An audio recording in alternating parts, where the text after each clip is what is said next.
Hello student, तो चलिए देखते हैं यूपी बोर्ड क्लास 10th 2024 में जो बच्चे बोर्ड पेपर देंगे सब्जेक्ट मैथ का। आज मैं उसी मैथ सब्जेक्ट का टॉप 5 मोस्ट इम्पॉर्टेंट क्वेश्चन बताने वाला हूं जो हर बार बोर्ड एग्जाम में आने ही वाला है और 2025 में भी आएगा ज़रूर। तो चलिए देखते हैं क्वेश्चन नंबर 1 क्या कह रहा है कि इसमें क्या कह रहा है। Explain why 7 into 11 into 13 plus 13 and 7 into 6 into 5 into 4 into 3 into 2 into 1 and 2 8 plus 5 are composite। अब इसमें क्या कह रहा है, आपको बताना है कि जो नंबर फर्स्ट नंबर और ये सेकंड नंबर जो दिए हैं इतना, ये इसे कंपोजिट कैसे है। तो आइए देखते हैं, यहाँ से सॉल्व होगा क्वेश्चन। तो देखिए मैं पेन बदल ले रहा हूँ, ब्लू पेन ले रहा हूँ। तो देखिए यहाँ क्या करना है कि इस नंबर को आपको मान लेना है x और ये जो यहाँ से यहाँ तक नंबर दे दिया है इसे मान लेना है y। तो हम x इज इक्वल टू लिख देंगे 7 इंटू 11 इंटू 13 प्लस 13, ये हो गया, ब्रैकेट क्लोज कर देंगे। फिर सेकंड नंबर को हम मान लेंगे y। अब सेकंड नंबर में क्या क्या दिया है, 7 इंटू 6 इंटू 6 इंटू 5 है, ये 5 into 4 into 3 into 2 into 1 into 8 plus 5। अब हम कर देंगे ब्रैकेट क्लोज। ठीक, इतना होने के बाद अब हम क्या करेंगे, इसमें से देखिए अब हम इसे सॉल्व करेंगे। इसमें देखिए कॉमन क्या नज़र आ रहा है आपको, 7 इंटू 11 इंटू 13 प्लस 13 में कॉमन क्या नज़र आ रहा है, आपको कॉमन 13 नज़र आ रहा है। तो हम 13 कॉमन ले लेंगे। फिर यहाँ एज इट इज़ लिख देंगे जो नंबर है, 7 इंटू 11 इंटू, अब यहाँ 13 तो कॉमन ले लिए तो 13 को 1 से मल्टीप्लाई करेंगे 13 ही हो जाएगा। फिर प्लस ये भी 13 कॉमन ले लिए हैं तो प्लस 1 इंटू 1 प्लस 1। फिर उसके बाद y नंबर को देखते हैं। y नंबर में देखिए क्या कॉमन नज़र आ रहा है, यहाँ भी 5 है यहाँ भी 5 है, तो 5 हम कॉमन ले लेंगे। 5 कॉमन लेने के बाद अब देखिए as it is same number लिख देंगे, 7 इंटू 6 इंटू 5 इंटू यहाँ 1 होगा। 5 अगर हम कॉमन ले लिए तो यहाँ 1 बचा, 5 को अगर हम 1 से मल्टीप्लाई करेंगे तो 5 ही आ जाएगा। ठीक, फिर 4 into 3 into 2 into 1 into 8 plus 5 common ले लिए हैं तो यहाँ 1 ही आ जाएगा। ठीक, इतना आ गया। अब देखिए 13 यहाँ लिखिए 13, फिर इसमें कि अगर आप 7 इंटू 11 इंटू 1 प्लस 1 अगर आप करेंगे तो ये 78 आंसर आएगा। ठीक, करके आप देख लीजिएगा 78 आंसर आ रहा है। ठीक, 78 आंसर आने के बाद यहाँ y मैं ऐसे ही लिख दिया हूँ, इसे आप काट भी सकते हैं, ये y की वैल्यू हाई है। फिर उसके बाद क्या करना है, 5 एज इट इज़ लिखना है। फिर जब आप इसको सिंप्लीफाई करेंगे, 7 into 6 into 1 into 4 into 3 into 2 into 1 into 8 plus 1, जब इसे आप करेंगे सॉल्व करेंगे तो ये आएगा 8065। ठीक, इतना आने के बाद अब आप देख सकते हैं कि प्राइम नंबर जो होते हैं वो क्या होते हैं, प्राइम नंबर वो होते हैं जो खुद से या फिर 1 से डिवाइड हो, और कंपोजिट नंबर वो होते हैं जिनके 2 या 2 से ज़्यादा कॉमन फैक्टर हों। अब आप ठीक, अब देखिए तो हम लिख देंगे दीज नंबर हैव अ 2 और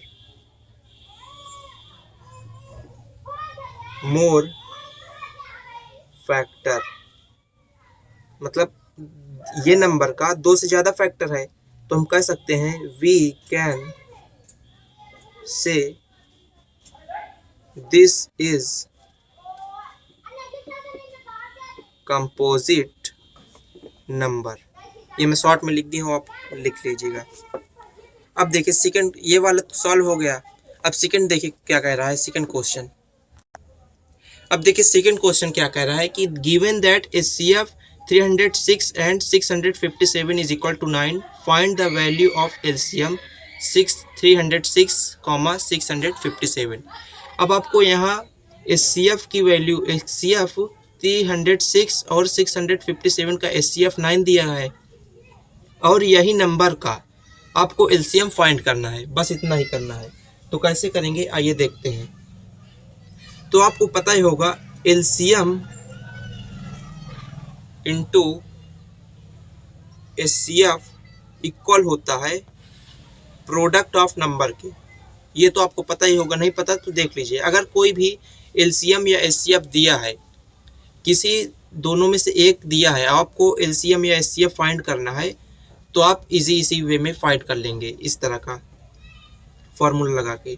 तो देखिए प्रोडक्ट ऑफ नंबर, ठीक, इतना करना है।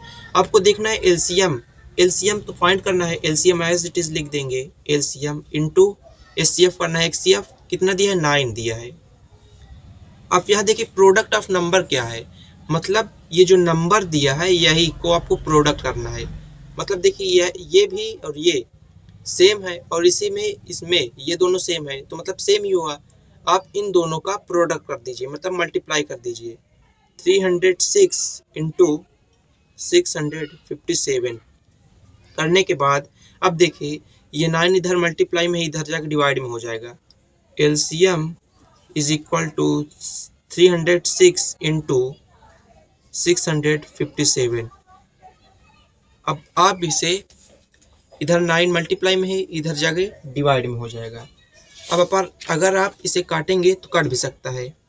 9 1 जा 9, 9 3 जा 27 और 27 में कितना बच गया, 3 बच गया और 3 इधर 36 हो जाएगा। 9 4 जा 36 होता है। अब इधर 34 इंटू 657 आप करेंगे, इधर LCM लिख देंगे। LCM इज इक्वल टू, अगर आप 34 और इंटू 657 करेंगे तो कितना होगा, अगर आप इसका मल्टीप्लाई करेंगे तो आंसर आएगा 22,338। इसका आंसर हो जाएगा LCM। यही निकल के आ गया इस नंबर का LCM। 306 एंड 657 का LCM 22,338 निकल के आ गया है। इतना ही आपको करना है बस। अब देखिए इसमें क्या कह रहा है कि prove that √5 is an irrational. आपको प्रूव करना है कि ये जो √5 है ये इरेशनल है। तो इसे कैसे करेंगे आइए देखते हैं। तो हम मान लेंगे कि √5 है ये रेशनल है। तो मान लेंगे let us assume √5 is rational. इसे हम √5 रेशनल मान लेंगे। फिर इधर लिखेंगे √5 इज इक्वल टू में A/B। अब A/B मैंने क्यों लिखा, A and B are coprime number. A and B are coprime number है, ठीक। ये A और B ये को प्राइम नंबर है। फिर उसके बाद क्या करना है कि आप दोनों तरफ का आपकी स्क्वायर कर देना है। पहले इधर की वैल्यू इधर लाएंगे, इधर डिवाइड में इधर जाके मल्टीप्लाई में हो जाएगा। तो क्या होगा, √5B फिर इज इक्वल टू A। अब स्क्वायर कर देंगे दोनों साइड का, स्क्वायर हो जाएगा। अब यहाँ लिख भी देंगे स्क्वायर बोथ साइड, ठीक, स्क्वायर बोथ साइड लिख देंगे।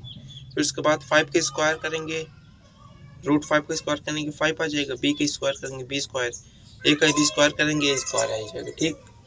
अब देखिए यहाँ से क्या कंक्लूजन निकलता है कि A स्क्वायर 5 से डिविजिबल हो सकता है, तो फिर A भी 5 से डिविजिबल हो सकता है। तो यहाँ लिखेंगे, यहाँ ऐसे ब्रैकेट कर देंगे, A square is divisible by 5, ठीक। A स्क्वायर अगर 5 से डिविजिबल हो सकता है तो हम लिखेंगे सो A is also divisible by 5। ठीक, इतना कंक्लूजन निकला। फिर उसके बाद देखिए क्या करते हैं। अब लेट, अब देखिए यहाँ a is also divisible by 5, तो a is equal to 5c लिख सकते हैं। अब मैंने c क्यों लिखा, तो c इज एन इंटीजर है, c को हम इंटीजर मान लेंगे। ठीक, इतना लिखने के बाद ये वाला नंबर हम इसके फॉर्म में लिख देंगे। अब a की जगह यहाँ 5b² है, तो हम 5b² लिख देंगे। अब यहाँ a² की जगह 5c है, तो हम 5c लिख देंगे। अब देखिए a का स्क्वायर भी है, इसका भी स्क्वायर कर देंगे, ये हुआ। ठीक, इतना होने के बाद अब 5b का स्क्वायर एज इट इज। ठीक, मैं ऊपर कर ले रहा हूँ, 5b का स्क्वायर एज इट इज। ठीक, इतना करने के बाद 5 का स्क्वायर कितना हो गया, 25c²। ठीक, अब देखिए 5 से 25 कट रहा है, काट दीजिए 5 बार में, तो क्या आ गया, b² is equal to 5c²। अब देखिए यहाँ से क्या कंक्लूजन निकल रहा है, जो b² है वो 5 से डिविजिबल है, तो therefore b is also divisible by 5। तो यहाँ लिख देंगे b² इज डिविजिबल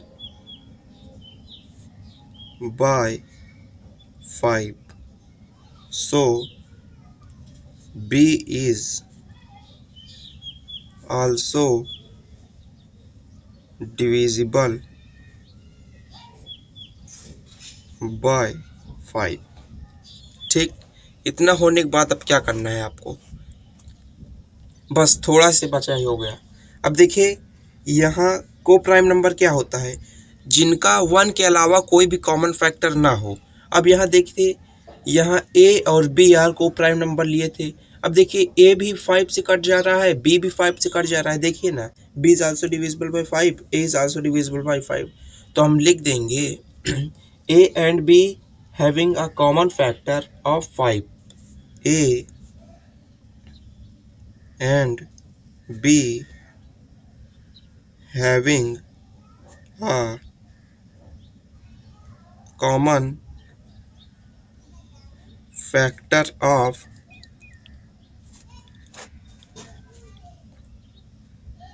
5। ठीक, इतना लिख देंगे। फिर उसके बाद क्या करना है कि अगर जब a and b common factor है, तो हम क्या कर सकते हैं कि जो √5 है, √5 इज इरेशनल। हम इसे गलत मान लिए थे कि मतलब a and b are coprime number है, पर यहाँ तो a भी 5 से कट जा रहा है, b भी 5 से कट जा रहा है, तो a इज इरेशनल नंबर। बस सिंपल, इतना ही करना था।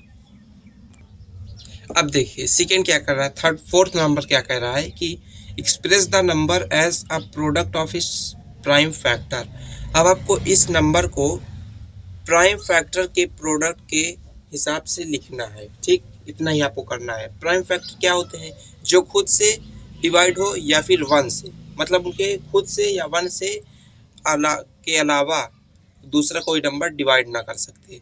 ठीक, अब देखिए यहाँ क्या लिखेंगे, यहाँ 140 लिखेंगे। फिर उसके बाद 140 का आप एलसीएम ले लीजिए, इधर रफली आप एलसीएम ले लेंगे, तो देखिए 140 को आप 2 से डिवाइड करेंगे, कितना बार में जाएगा, यहाँ आएगा 70। फिर 2 से डिवाइड करेंगे 35 आ जाएगा। अब 2 से डिवाइड नहीं हो रहा है, तो 5 से काट दीजिए, 5 से 35, 7 को 1 बार में, एक बार में कट जाएगा। ठीक, ये निकल के आया ये नंबर। अब आपको यहाँ लिख देना है, यही नंबर आपको यहाँ लिख देना है, 2 × 2 × 5 × 7। अब देखिए यहाँ जो जो पेयर बन रहा है उसे पेयर से निकाल लीजिए, मतलब इसका स्क्वायर बना दीजिए। अब देखिए एक पेयर ये बन रहा है 2 का, तो 2 का स्क्वायर इंटू, अब 5 का स्क्वायर नहीं, 5 का नहीं बन रहा है, तो 5 एज इट इज, 7 भी एज इट इज लिख देंगे। तो ये आ गया 140 का प्राइम फैक्टराइजेशन के मेथड से। प्राइम फैक्टर निकल के आ गया। इतना ही सिंपल था बस। आपको दूसरा क्या कह रहा है, 5 नंबर क्या कह रहा है, ये लास्ट क्वेश्चन है, बस इतना ही आपको करना है। अब find LCM and HCF by prime factorisation method. अब आपको एलसीएम और एचसीएफ फाइंड करना है प्राइम फैक्टराइजेशन मेथड से, बस इतना ही करना है। तो देखिए कैसे करेंगे। अब आप इधर 12 लिखेंगे, इधर 13 लिखेंगे, सॉरी 15, ये 15 है, इधर 21। देखिए 12, 15, 21 इक्वल का साइन लगा लेंगे, ठीक। अब इधर आप रफली एक तरफ इनके तीनों का एलसीएम आप ले लीजिए। पहले देखते हैं 12 का एलसीएम। 12 का एलसीएम लीजिए, 2 बार में कटेगा, 2 6 12, फिर 2 बार में कटेगा, 2 3 6, अब ये 3 बार में कटेगा, 3 1 3। अब देखिए इसका आप एलसीएम ले लीजिए 15 का। अब 3 5 15, 5 1 5। अब इसका आप एलसीएम ले लीजिए 21 का, 3 7 21, 7 1 7। अब देखिए जो जो एलसीएम जिस नंबर का निकल के आया है उसके सामने वही इसे लिख दीजिए, ठीक। अब देखिए 12 का एलसीएम कितना निकल के आया, 12 का फैक्टर कितना निकल के आया, 2 इंटू 2 इंटू 3। अब इसका कितना निकल के आया, 3 इंटू 5। अब इसका 21 का 3 इंटू 7। अब यहाँ से देखिए एलसीएम और एचसीएफ कैसे फाइंड करना है। यहाँ लिख देंगे एलसीएम, अब देखिए, और यहाँ एचसीएफ लिख देंगे। वीडियो को सब्सक्राइब नहीं किया तो सब्सक्राइब जरूर कर लेना। अब यहाँ आपको क्या करना है कि जो देखिए एलसीएम फाइंड करने के लिए जहाँ देखिए ज़्यादा नंबर है, जैसे 12 15 21 में फैक्टर देखिए जिसमें सबसे जिस नंबर का फैक्टर जिसमें ज़्यादा रहेगा उसी को आपको लिखना है। अब देखिए 2 का फैक्टर कहाँ सबसे ज़्यादा है, किस नंबर में सबसे ज़्यादा है 2 का फैक्टर। तो देखिए इसमें 2 का फैक्टर 2 कहाँ है, 1 और 2, इसमें कहीं भी नहीं है, इसमें भी कहीं नहीं है। तो जहाँ सबसे जो नंबर जहाँ सबसे ज़्यादा हो उसे ही लिखना है। तो यहाँ लिख देना है 2 इंटू 2। फिर उसके बाद 3 देखिए कहाँ सबसे ज़्यादा है, 3 इसमें भी एक बार आया, 3 इसमें भी एक बार आया, 3 इसमें भी। तो आप कहीं से भी एक उठा सकते हैं, इंटू 3। फिर देखिए 5 कहाँ सबसे ज़्यादा आया है। अब देखिए 5 यहाँ एक बार आया है, यहाँ नहीं आया, यहाँ नहीं आया, तो यहाँ से आप 5 उठा लीजिए। फिर उसके बाद 7 देखिए यहाँ केवल आ रहा है और कहीं नहीं आ रहा है, इक्वल का साइन लगाएंगे। फिर उसके बाद एचसीएफ फाइंड करेंगे। एचसीएफ फाइंड करने के लिए आपको क्या करना होगा, देखिए जहाँ जो नंबर अगर तीनों नंबर में कॉमन है, मतलब जो नंबर अगर मानिए देखिए 3 नंबर, यहाँ 3, यहाँ भी 3 है, यहाँ भी 3 है, तो जो नंबर अगर पूरे में कॉमन है तो उसे हम एचसीएफ ले लेंगे एचसीएफ में। तो यहाँ देखिए 3 कॉमन है। अब देखिए 2 यहाँ एक है, यहाँ एक भी नहीं है, यहाँ भी एक भी नहीं है। अब देखिए तीनों में कॉमन नहीं है ना, तीनों में नंबर नहीं है ना, तो ये इसे नहीं लिखेंगे। फिर देखिए 5 को, 5 केवल एक बार आया है, यहाँ नहीं आया, इसे भी नहीं लिखेंगे। 7 देखिए 7 भी नहीं आया, तो इसे नहीं लिखेंगे। इसे क्या करना है कि केवल ये 3 एचसीएफ आ गया, मतलब जो नंबर अगर तीनों में कॉमन आ रहा है तो उसे ही लिखेंगे। अब देखिए इसे मल्टीप्लाई कर दीजिए, 2 2 4, 3 6, 6 5 35, 35 7 420। ये आ गया आपका आंसर। ये हो गया एलसीएम, ये एलसीएम हो गया, और ये हो गया एचसीएफ। आपको बस इतना ही फाइंड करना था बस। वीडियो पसंद आए तो वीडियो सब्सक्राइब करके लाइक ज़रूर करें, और हाँ कमेंट में ज़रूर बताएं आपको वीडियो कैसी लगी। Thank you student.